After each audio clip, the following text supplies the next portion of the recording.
The existing operating system of digital ownership and accumulation is structurally defective, a fatal bug where physical survival costs are ignored to worship deleted data. Hold on, we are jumping right into the absolute extreme here. We have to. The central question today is whether Bitcoin is a legitimate permanent store of value or a mathematically doomed digital sunken ship awaiting total extraction by quantum computation. I am arguing from the cold logic of circular capitalism. And I am bringing the common sense market perspective to this. Under circular capitalism, Bitcoin is just a temporary, unfixable digital lottery. It is mathematically destined to transfer vast physical resources to a single looter. Look, Bitcoin's 15-year survival history and its proven scarcity make it an evolving, uncrackable shelter from failing fiat systems. It is not some doomed ship. Let us examine that so-called shelter. Bitcoin is an unnatural accumulation of energy, locked permanently away from the circular economy. I mean, think about the early miners discarding their hard drives in garbage dumps. People didn't realize the value back then. Back then, it was just a pebble in the park. But today, digging through a landfill for those drives isn't trash collection. It's a modern treasure hunt for a digital sunken ship that will never resurface. But the scarcity of those lost coins is exactly what? The structural bug is that this permanently lost data acts as a lock. It artificially inflates the value of what remains. You have a market paying an absolute fortune for an empty limited edition cola bottle in the middle of the desert, while totally ignoring the physical need for water to survive. The market isn't looking for water because it's trying to escape a slowly melting ice boat. I mean, fiat currency is actively sinking everyone's purchasing power. So they jump into a burning building instead? They are jumping into a shelter that might explode anytime, maybe from your purely engineering standpoint. But right now, today, it functions perfectly because of mathematical scarcity. Look at Satoshi Nakamoto's 1.1 million unmoved coins. That is mathematically dead energy. No, from the market's perspective, that wallet acts as an immobile god. It mathematically guarantees scarcity and absolute trust. The network is uncrackable, and the market knows those coins haven't moved. Let us talk about when that uncrackable math meets a quantum computer. You assume the system can just pivot. If quantum computers become a real threat, we just built a brand new quantum-resistant system from scratch. Right now, game currency is just coins only usable in a theme park, but a new Bitcoin. A new system is an energy double count. It is an economic impossibility. Wait, a mathematically perfect replacement would instantly inherit the original trust. Building a new network is like selling a pyramid built yesterday with the latest seismic tech, and demanding we worship it as ancient.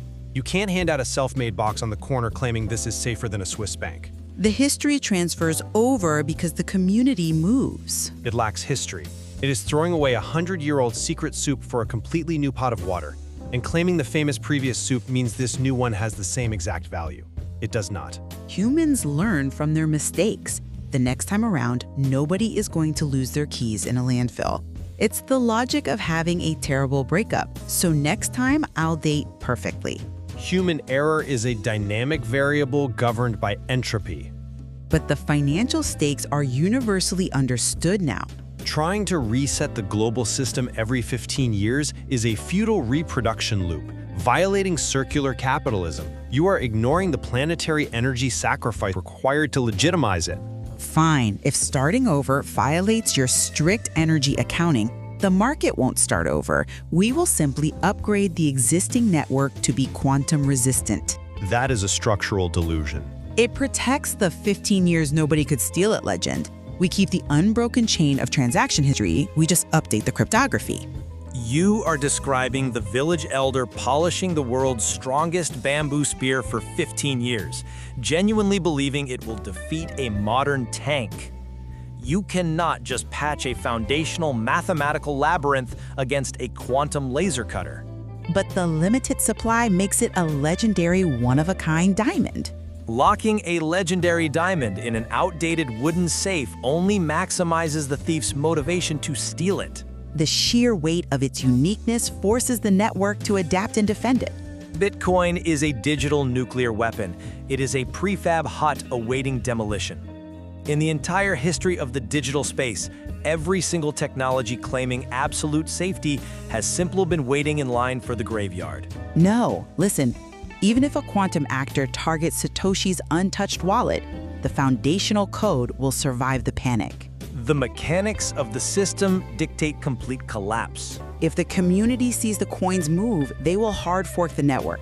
The moment Satoshi Nakamoto's coins move to a looter's wallet, it is a death notice to the market. They will isolate the compromised addresses. The immobile god teleporting into a thief's pocket instantly transforms your absolute trust fiction into a cardboard safe cuttable with $1 scissors. The psychological illusion shatters instantly. The collective belief acts as an immune response. Bitcoin is a digital lottery with an unfixable vulnerability and an expiration date. It is a gamble balanced entirely between past electricity costs and future computational threats. And the quantum computer is the physical hammer. But millions of people are mutually observing each other in this shelter. That gives it undeniable market reality. Despite the risks, people are choosing to stay inside because they believe in the ledger. Let me deliver the final, absolute theoretical conclusion of this architecture. Bitcoin is the most expensive failure in history. It is a giant digital piggy bank waiting to enrich looters, a grand reserve fund for one quantum-equipped thief. Your believers are just passengers staring at numbers on a sinking luxury ship, saying this ship is unsinkable, while the thief takes the safe and escapes on a lifeboat to land. The vast electricity used was just expensive fuel to make one looter physically rich.